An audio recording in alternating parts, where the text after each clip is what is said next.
Assalamualaikum warahmatullahi wabarakatuh. Balik lagi di channel saya di Mauril Apriansa.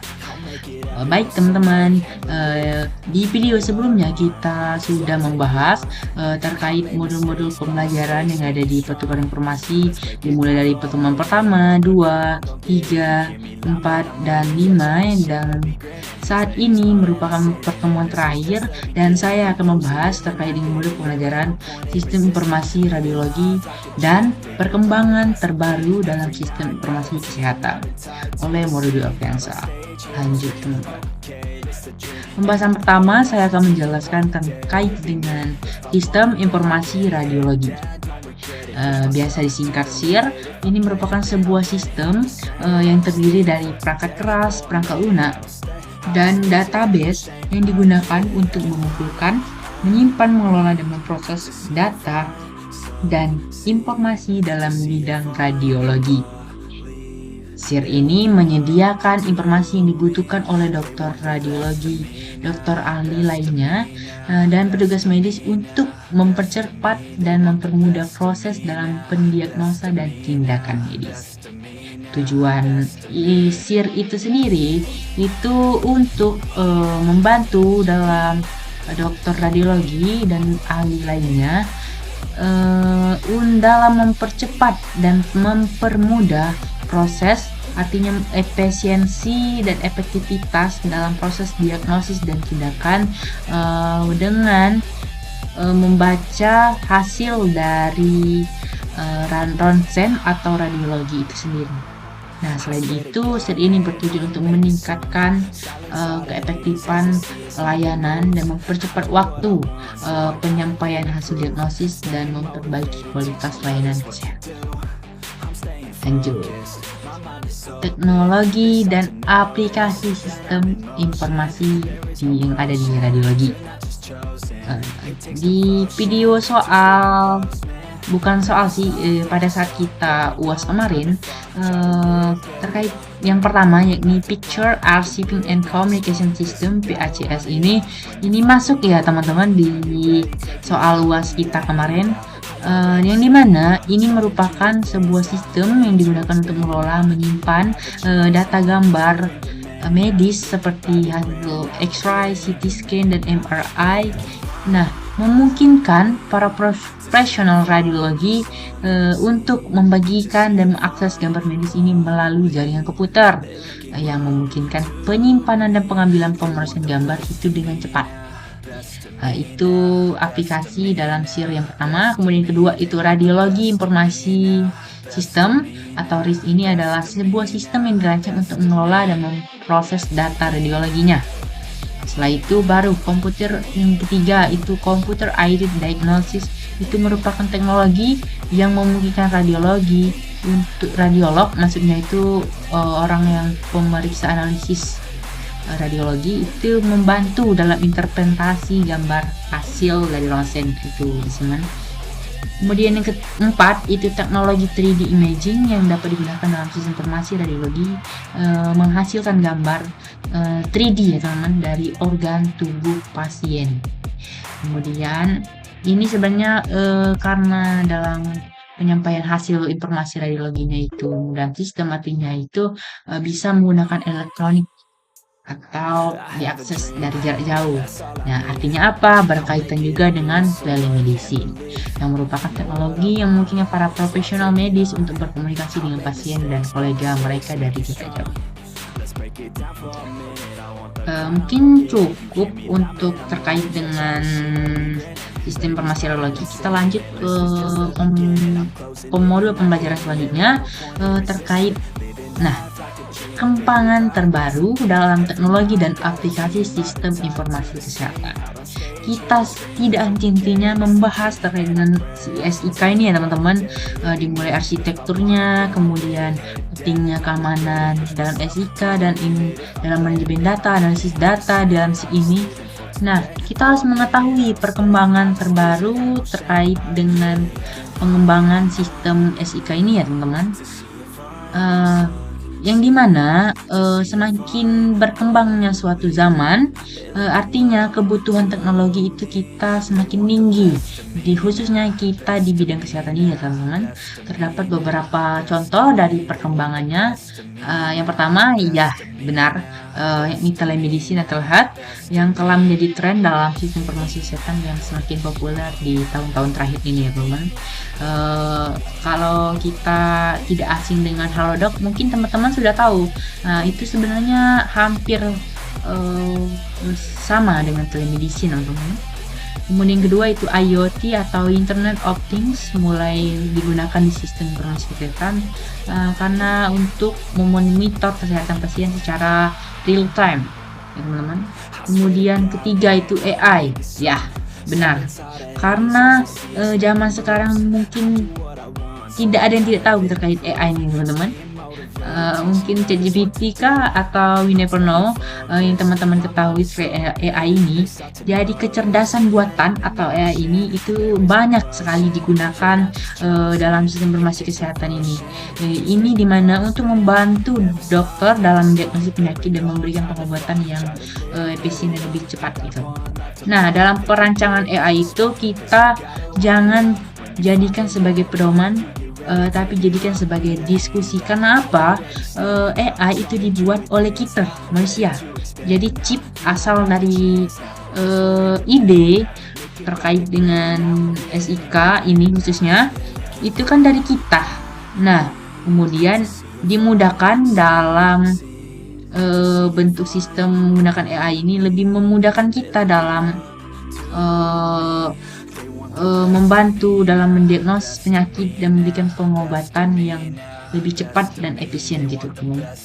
Kemudian keempat itu cloud computing, yang mana dalam penyimpanan data itu semakin populer di kalangan rumah sakit dan klinik. Cloud computing ini itu dimana penyimpanannya itu melalui secara online gitu penyimpanannya. Hampir seperti Google Drive, tapi ya hampir sama. Tetapi kita dalam menggunakan cloud computing ini harus menggunakan internet ya teman-teman. Nah, kelebihannya apa? Kita bisa mengaksesnya di mana saja. Itu kelebihannya. Sangat canggih sekali teman-teman. Perkembangan terkait teknologi yang ada di aplikasi SIK ini. Kemudian yang keempat itu teknologi blockchain, yang dimana dengan adanya perkembangan otomatis banyak sekali perkembangan ancamannya juga.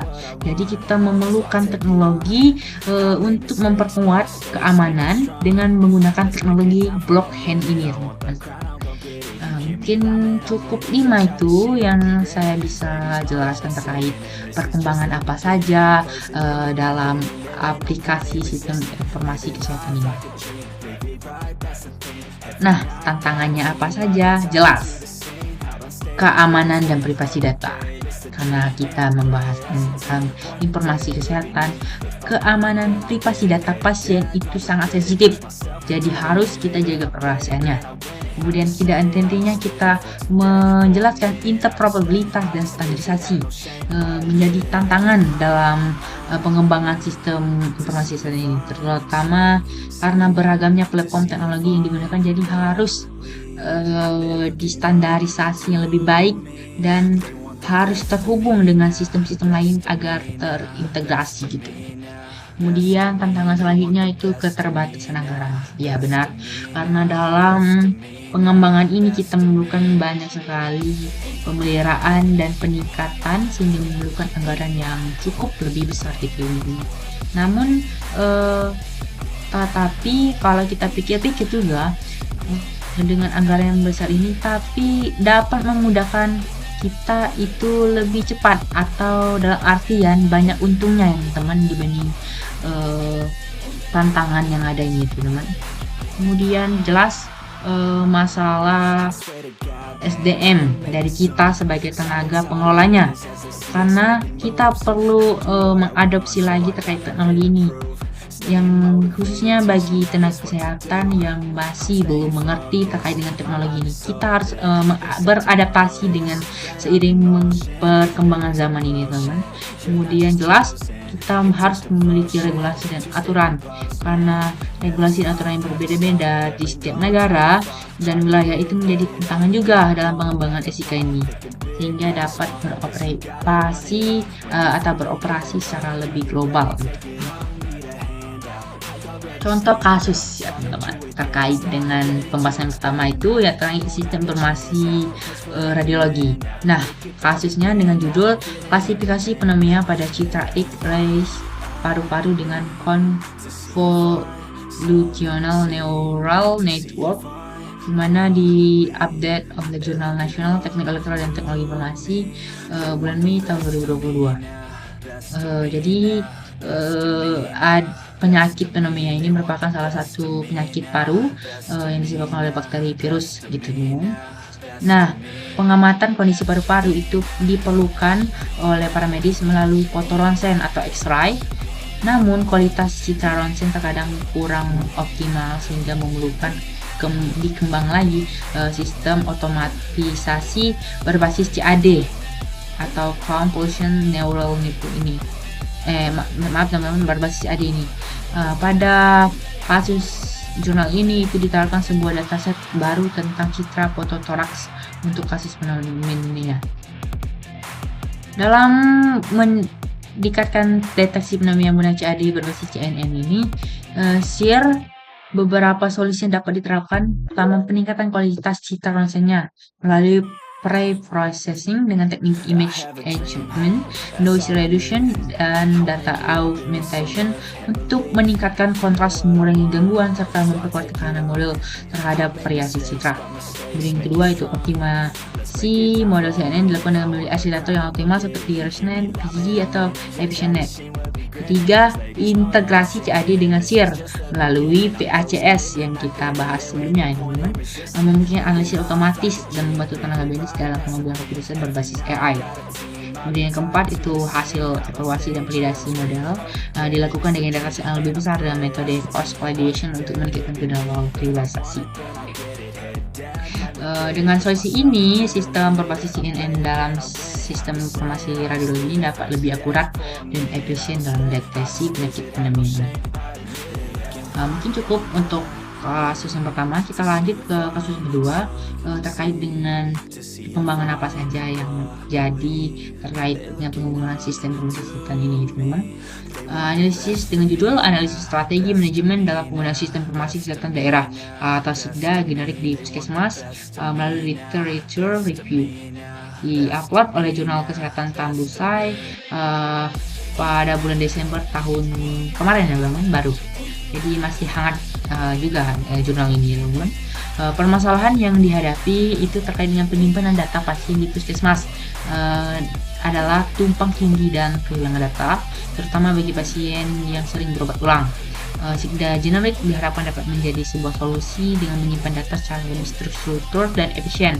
Namun implementasinya itu masih menghadapi kendala seperti terbatasnya sarana prasarana. Ingat, sarana prasarana terutama dalam koneksi internet serta kurangnya keterampilan dari sumber daya manusia dalam pengoperasian sistem ini.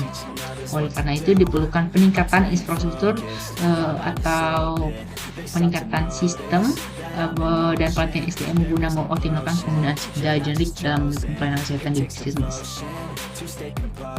Dalam mengarah perusahaan ini, implementasi SIKDA generik di puskesmas itu beberapa solusi yang dapat diterapkan. Yang pertama itu peningkatan infrastruktur diperlukan dengan memperkuat jaringan internet yang stabil serta memperkasar berbasis cloud untuk penyimpanan data yang lebih aman. Ya, cloud computing tadi ya teman, dan mudah diakses. Kemudian pengembangan SDM dilakukan melalui pelatihan rutin bagi tenaga kesehatan serta penyediaan dukungan teknis dan manual operasional agar sistem ini lebih mudah untuk digunakan. Dengan solusi ini, penerapan SIKDA generik dapat berjalan lebih optimal dalam meningkatkan pelayanan kesehatan di puskesmas.